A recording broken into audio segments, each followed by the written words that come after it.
Live news, खबर तो पक्की है। नमस्कार, मैं शंभू कुमार, आप देख रहे हैं लाइव न्यूज। मैं अभी वैशाली जिला में हूँ और वैशाली जिला में लालगंज के पास हूँ। ये पंचायत है। हमारे साथ जुड़ेंगे नीरज सिंह जुड़ेंगे, जो मुखिया प्रतिनिधि है। एक ऐसी दर्दनाक घटना घटी है कि यहाँ पर दो बच्ची, मात्र 14 साल और 12 साल, 17 और 15 साल, 17 साल की और 15 साल की तन्नू है और रोशनी है। दोनों बच्ची को माता और पिता के द्वारा, माँ का स्टेटमेंट आ रहा है कि मैं मारा हूँ और पिता फरार हो गए हैं, लेकिन संदेह ये है कि पिताजी ही उस बच्ची को मारे हैं। लड़की का मामला ये था कि लड़की का प्रेम प्रसंग का मामला आ रहा था। लड़की का किसी के साथ अफेयर था और प्रेम प्रसंग में मामले आने के बाद वो अपने समाज में किसी तरह का कमेंट सुने या क्या सुने, उस आवेश में आकर के दोनों बच्ची की हत्या कर दी है। अब सुनिए जो मुखिया प्रतिनिधि हैं, मुखिया प्रतिनिधि से सुनिए कि सच्चाई क्या है। आज सुबह सुबह जो मृतिका हैं बच्चियाँ, दो बच्चियाँ, इनकी माँ हमारे घर पे गई और हम सोए थे। 7 बजे के लगभग गई है हमारे घर पे, तो बोली कि मुखिया जी, सो हमारे पति दोनों बेटी को मार के भाग गए। हमारी बेटी सोई हुई थी और दोनों बच्चियों का गला दबा के पिता ने उनका हत्या कर दिया।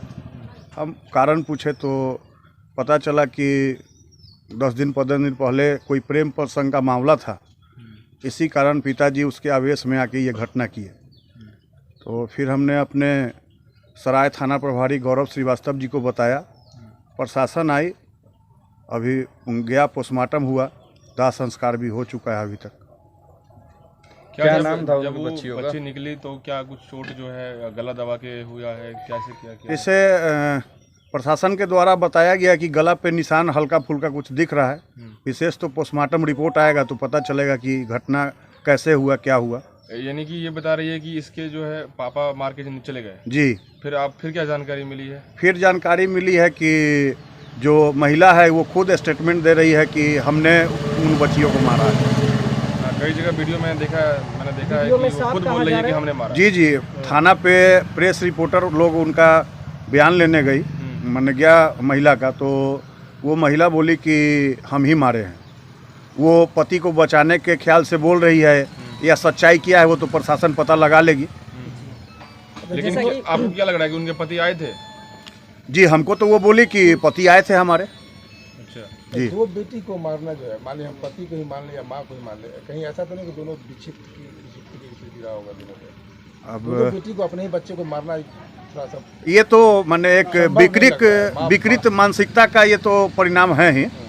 ये तो जैसा कि बताया जा रहा है कि प्रेम प्रसंग का मामला था, तो छोटी बच्ची के साथ प्रेम प्रसंग का मामला हम लोग को भी पता चला कि इस तरह का है, लेकिन बड़ी बच्ची के साथ क्या ऐसा हुआ था कि उसे भी मार दिया गया? अब इसके बारे में हमको जानकारी कुछ नहीं है। जो बड़ी वाली भी प्रेम प्रसंग में थी क्या? अब ये हम नहीं बता सकते हैं, हमको नहीं पता है। लेकिन इस प्रकार का अगर घटना हुआ तो क्या माँ बाप पे लोग भरोसा करेंगे? जैसे बहुत ही तकलीफदेह घटना है ये, ऐसा नहीं होना चाहिए। मान लीजिए कुछ है तो उसको समाज में बैठना था, बैठ के इसको हम लोग सॉल्व करते। कोई बात है, बच्ची का शादी कर लेते भाई, कोई अगर इस तरह का बात है। अब हत्या तो बहुत ही गलत चीज़ हो गया, जघन्य अपराध हो गया। एक साथ दोनों बच्ची का हत्या होना एक सगी माँ बाप पिता के द्वारा, तो ये बहुत बड़ा गलत संदेश जा रहा है ना पूरे समाज। बिल्कुल बिल्कुल, बहुत बड़ा गलत संदेश है ये, बहुत गलत संदेश जा रहा है। इस तरह की जो वारदात हुई है ये नहीं होनी चाहिए थी। कहीं ना कहीं ये पूरे बिहार को शर्मसार कर देने वाली वारदात है। बिल्कुल। बिहार जी, ये थाना जो है, थाना से पुलिस कब आए, कैसे क्या हुआ बताइएगा। जैसे हम तो SHO साहब को फ़ोन किए और लगभग 10-15-20 मिनट में थाना की गाड़ी आ गई। फिर महिला टीम भी आई जो जाके अपना सब देखी है। वो अपना जो भी कानूनी प्रक्रिया, कागजी प्रक्रिया जो करना होता है वो सब हुआ है। उसके बाद हम लोग पोस्टमार्टम में गए हैं। पोस्टमार्टम करा के दोनों बच्चियों का सबका दाह संस्कार करके उसके बाद हम लोग वापस आ रहे हैं। अच्छा, वो किसी कर्ज में डूबे हुए थे जी? बच्ची की पिताजी कोई कर्ज में डूबे हुए थे? अब इसके बारे में मैंने हम पूरी जानकारी नहीं दे पाएंगे आपको। किसी का पारिवारिक क्या है ये हमें कैसे पता रहेगा? ये सब बात उन लोगों से नहीं हुई है? नहीं, ऐसा कुछ नहीं हुआ है। आज सुबह तो गई है, सुबह से ये घटना हम लोग लगे ही हुए हैं इसमें। अच्छा, अभी फिलहाल ये लोग घर बंद करके कहाँ फरार है? अब घर, एक महिला तो थाना पे है।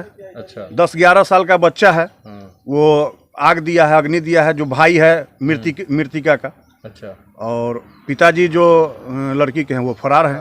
तो घर पे तो कोई है नहीं। तो महिला भी थाना में ही है? हाँ, महिला थाना में है। अच्छा। क्या लगता है कि लड़की के चलते ही ऐसा, लड़की होना और उसकी 2 बेटी थी, इसका बोझ बन के ऐसा मारी है क्या?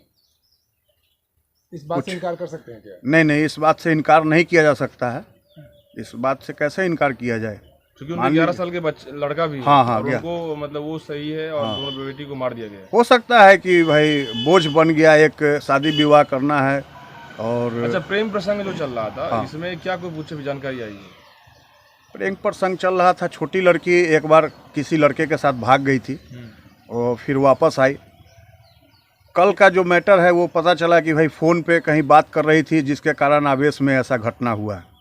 अच्छा, किसी लड़का से फोन से बात कर? जी जी। वो लड़का का पहचान हुआ? नहीं, हम नहीं बता सकते हैं अच्छा, उसके बारे में। आवेश में दोनों का ही मौत का उतार? जी जी, दोनों को मौत के घाट उतार दिया इसका गया। मतलब दोनों इस मतलब इस चक्कर में थी क्या? विशेष तो जो घटना किया उसके पिताजी वो बताएंगे। अच्छा, पिताजी अभी है? नहीं नहीं, वो फरार है। फरार हो गए? जी, फरार हैं। ये तो बड़ा विषय है, पिताजी फरार हो गए। पिताजी फरार हैं, पुलिस ढूंढ रही है। तो आपने सुना मुखिया जी को, कि मुखिया प्रतिनिधि को सुना कि उन्होंने जो बात है, जो हकीकत है, उन्होंने आपको बताया। ये हकीकत है। हालांकि माता पिता के द्वारा बच्ची को हत्या करना, ये हमें लगता है कि इतिहास का बहुत ही मतलब कि जघन्य अपराध है। इस तरह के अपराध नहीं होना चाहिए। और ख़ासकर दोनों बेटी को, अगर बेटी गलती की है तो उसके लिए कुछ बहुत सारा सॉल्यूशन था, उसे समझाया बुझाया जा सकता है, बहुत सारा उपाय था। लेकिन दोनों बेटी की हत्या करना, बेटी की हत्या करना, जहाँ सरकार बेटी पढ़ाओ बेटी बचाओ के अभियान चला रही है, वहाँ पर 2 बेटी की हत्या हो जाना इसी घर से, ये एक दर्दनाक हादसा है। मैं शंभू कुमार के नाम है राजेश के साथ the live news Vaishali. Live news, खबर तो पक्की है।